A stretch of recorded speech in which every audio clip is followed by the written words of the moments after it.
Hello everybody, welcoming you all to the AS classes.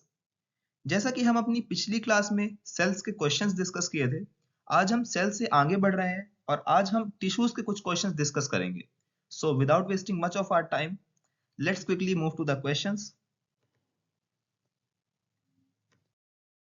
Here the first question in front of you all is study of tissue is called. सबसे पहला question जो हमारे दिमाग में आता है, study of tissue, क्योंकि हम टिश्यूज के बारे में पढ़ रहे हैं तो हमें ये चीज जाननी चाहिए कि स्टडी ऑफ टिश्यूज को हम क्या कहते हैं। Here options are histology, cytology, haematology and option d entomology. तो जो स्टडी ऑफ टिश्यू कहलाता है वो कहलाता है हिस्टोलॉजी। हिस्टोलॉजी को हम स्टडी ऑफ टिश्यूज कहते हैं। Question number 2, which type of connective tissues is responsible for restoring fat in human body. Options आपके सामने है, blood, cartilage, adipose tissue and option D areolar tissue. ये जो क्वेश्चन कह रहा है, ये कह रहा है कि कौन सा ऐसा कनेक्टिव टिश्यू है जो रिस्पॉन्सिबल होता है फैट स्टोर करने के लिए हमारी ह्यूमन बॉडी में। तो जो इसका सही आंसर वो है एडिपोज टिश्यू। मैं आपको बता दूं, जो हमारी बॉडी में चार टाइप के टिश्यूज होते हैं। पहला जो आपके सामने दिया हुआ है कनेक्टिव टिश्यू, दूसरा होता है एपिथेलियल टिश्यू, तीसरा होता है मस्कुलर टिश्यू और चौथा होता है नर्वस टिश्यू। तो चार टाइप के बेसिक टिश्यूज होते हैं। इसमें से कनेक्टिव टिश्यू में ये एक एडिपोज टिश्यू जो है वो एक ऐसा टाइप है जो फैट स्टोर करता है हमारी बॉडी पर। एडिपोज टिश्यू एक कुशन की तरह भी काम करता है, क्योंकि ये शॉक एब्जॉर्बिंग कुशंस हैं। अगर जैसे हमारी बॉडी में बहुत तेज अगर कोई झटका लगा, शॉक लगा, कुछ भी लगा, जैसे हम गिरे या कुछ भी हुआ, तो जो एडिपोज टिश्यू होता है जो फैट स्टोर करता है, ये हमें ये चीजों से भी प्रोटेक्ट करता है। तो जो इसका सही आंसर वो है इसका adipose tissue.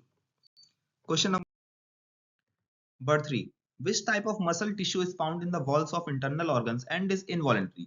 Options are skeletal muscles, cardiac muscles, smooth muscles and option D connective muscles. जो क्वेश्चन कह रहा है, ये कह रहा है कि ऐसी कौन से मसल टिश्यू होते हैं जो हमारे इंटरनल ऑर्गन्स के वॉल पर प्रेजेंट होते हैं और वो इनवॉलेंट्री होते हैं। ये इनवॉलेंट्री मैं आपको बता दूं, इनवॉलेंट्री वो होता है, वो चीज होती है जो हमारे कंट्रोल में नहीं होती, जिसको हम खुद से कंट्रोल नहीं कर सकते। जैसे हार्ट बीट हो गई हमारी, डायलेशन ऑफ प्यूपिल हो गई, और पेरिस्टाल्सिस मूवमेंट एक होता है हमारी बॉडी में। डाइजेशन में हम पढ़ेंगे पेरिस्टाल्सिस मूवमेंट, एक जिगजैग टाइप का मूवमेंट होता है। ये सब चीजें ऐसी चीजें हैं जो इनवॉलेंट्री है, जिसे हम खुद से कंट्रोल नहीं कर सकते हैं। तो यही पूछ रहा है कि ऐसी कौन सी मसल है जो इंटरनल ऑर्गन्स में प्रेजेंट होती है और वो इनवॉलेंट्री होती है। तो जो इसका सही आंसर है वो है स्मूथ मसल्स। जो स्मूथ मसल्स होती हैं वो इनवॉलेंट्री होती हैं और हमारे इंटरनल ऑर्गन्स की वॉल पर प्रेजेंट होती हैं। तो इसका सही आंसर है स्मूथ मसल्स।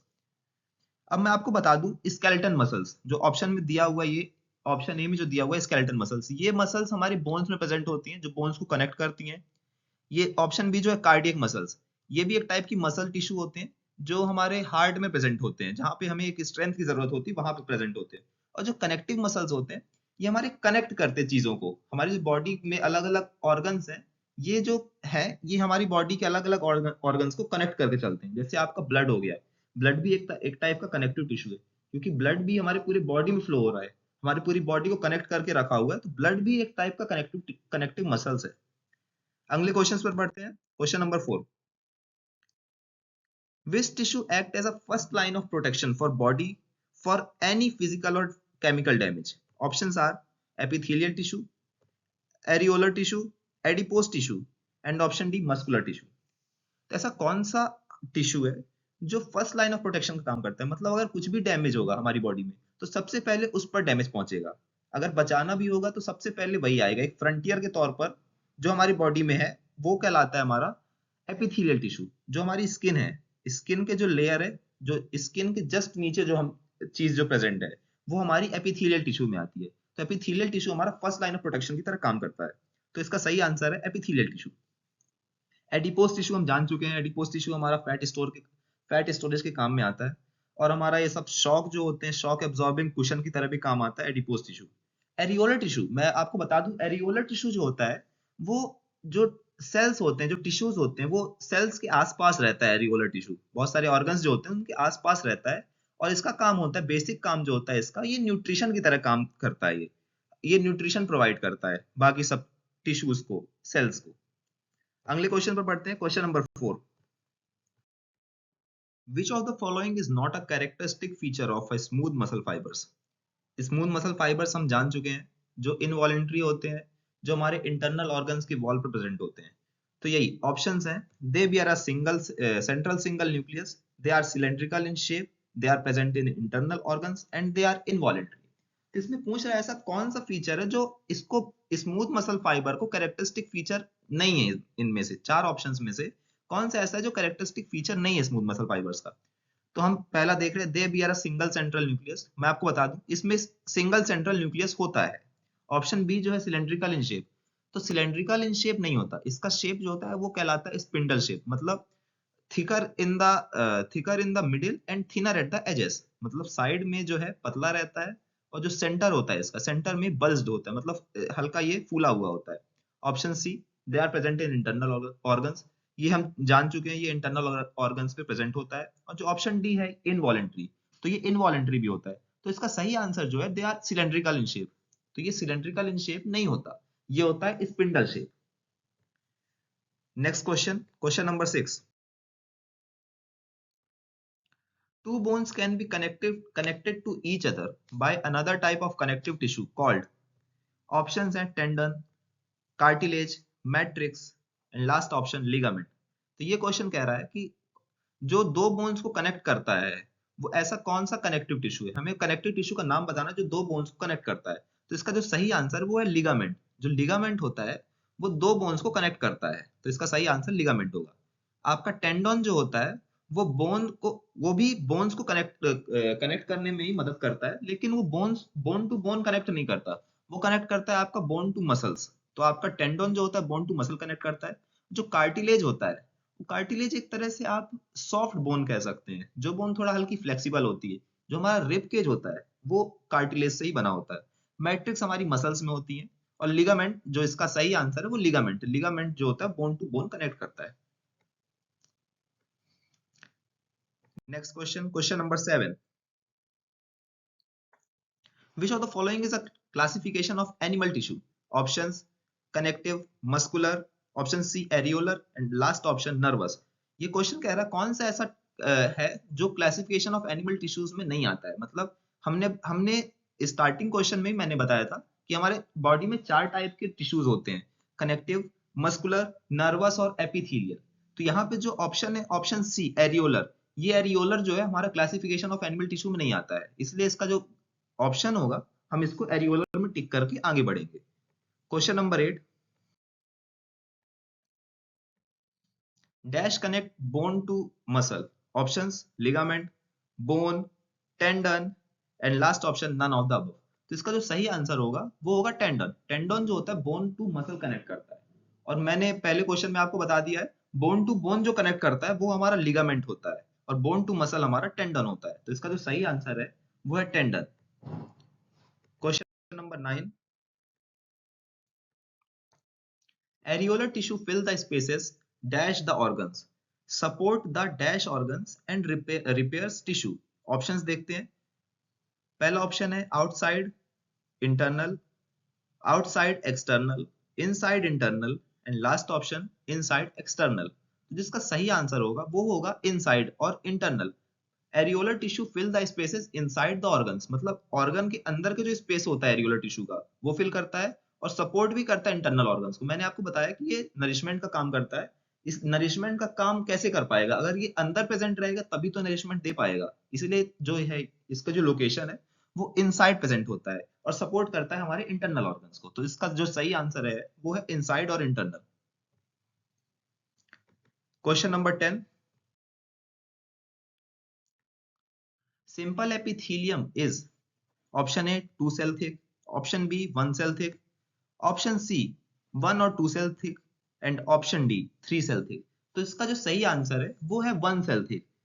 एपिथेलियम हमारे बहुत टाइप के होते हैं, simple epithelium, squamous epithelium, columnar epithelium, cuboidal epithelium. मतलब शेप के हिसाब से, शेप और इसका जो स्ट्रक्चर है उसके हिसाब से बहुत टाइप ऑफ एपिथेलियम होते हैं। एपिथेलियम हमारी जो स्टार्टिंग जो अपर लेयर होता है उसको हम एपिथेलियम बोलते हैं। तो जिसका सही आंसर जो सिंपल एपिथेलियम होता है वो होता है one cell thick. Next question, question number 11। In animal cells, dash epithelium forms the inner lining of kidney to provide mechanical support. Options: glandular, cuboidal, columnar and last option squamous. तो कौन सा ऐसा ये पूछ रहा है कौन सा ऐसा एपिथेलियम है जो inner lining of kidney form करता है, प्रोवाइड करता है मैकेनिकल सपोर्ट। तो इसका जो सही आंसर होगा वो होगा क्यूबॉइडल एपिथेलियम। इसमें बहुत सारे टाइप्स ऑफ एपिथेलियम, मैंने आपको ही बताया बहुत सारे टाइप ऑफ एपिथेलियम है। जो टाइप्स हैं उसमें से कुछ टाइप्स यहाँ पे आपको दिए हुए हैं। ग्लैंडुलर एपिथेलियम, जो ग्लैंडुलर एपिथेलियम होता है हमारा, वो बेसिकली जो ये आपके एंडोक्राइन और एक्सोक्राइन ग्लैंड्स होते हैं, जो ये इस पर प्रेजेंट होता है, जो हमारे ग्लैंड्स होते हैं जो हार्मोन रिलीज करते हैं, उनकी लेयर्स पर ये ग्लैंडुलर एपिथेलियम प्रेजेंट होता है। जो क्यूबॉइडल एपिथेलियम होता है ये क्यूब शेप में होता है। जो आपका कॉलमनर है, ये अंदर की जो हमारे इंटरनल ऑर्गन्स होते हैं, जो इनकी लेयर्स होती हैं, ये इस पर प्रेजेंट होता है कॉलमनर एपिथेलियम। और जो आपका स्क्वेमस होता है, जो हमारे इंटेस्टाइन में, स्टमक में जो लेयर होती है, वो होती है स्क्वेमस एपिथेलियम की।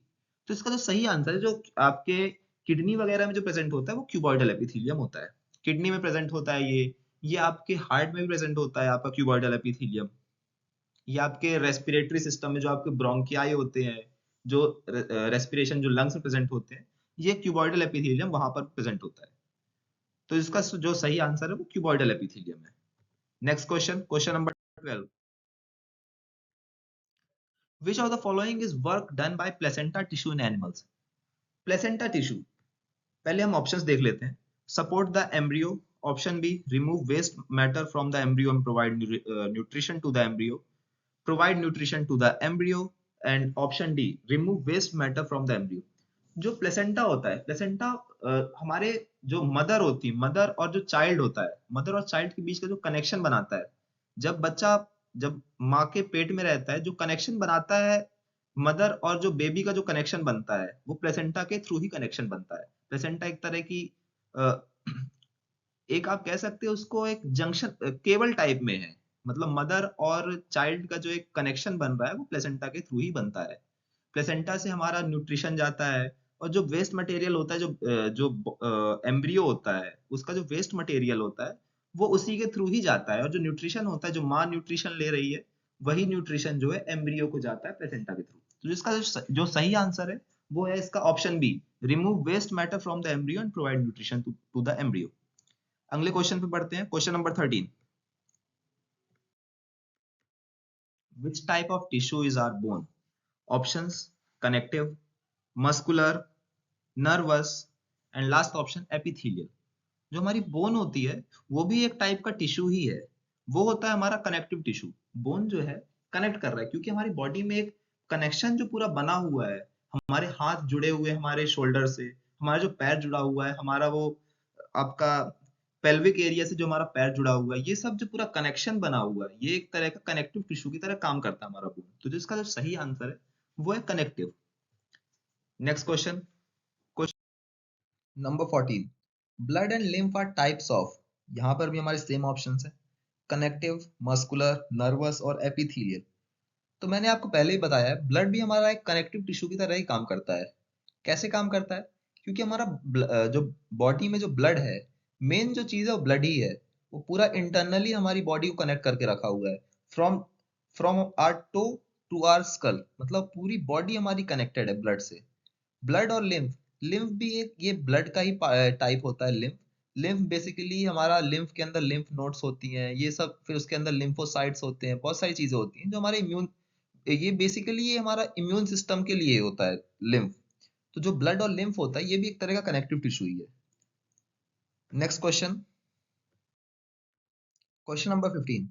Brain, spinal cord and nerves are types of nervous tissue, epithelial tissue, muscular tissue and connective tissue. तो जो इसका जो सही आंसर है वो है हमारा नर्वस टिश्यू। जो ब्रेन, स्पाइनल कॉर्ड और नर्व्स जो है हमारी नर्वस टिश्यू के अंडर में आती है। नर्वस टिश्यू में जो बेसिकली जहाँ पे नर्व्स का बहुत ज्यादा काम है, मतलब जहाँ पर सिग्नल्स का बहुत कनेक्शन है, वहां पर मतलब ऐसा है कि वहां पे परमानेंट कुछ ना कुछ चल ही रहा है। तो जो ब्रेन, स्पाइनल कॉर्ड और नर्व्स है हमारी पूरी बॉडी को कोऑर्डिनेशन में हेल्प करती हैं। तो ये जो है हमारे नर्वस टिश्यू के अंडर में आती है। तो जिसका जो सही आंसर है वो है नर्वस टिश्यू। तो आज का ये आखिरी क्वेश्चन था।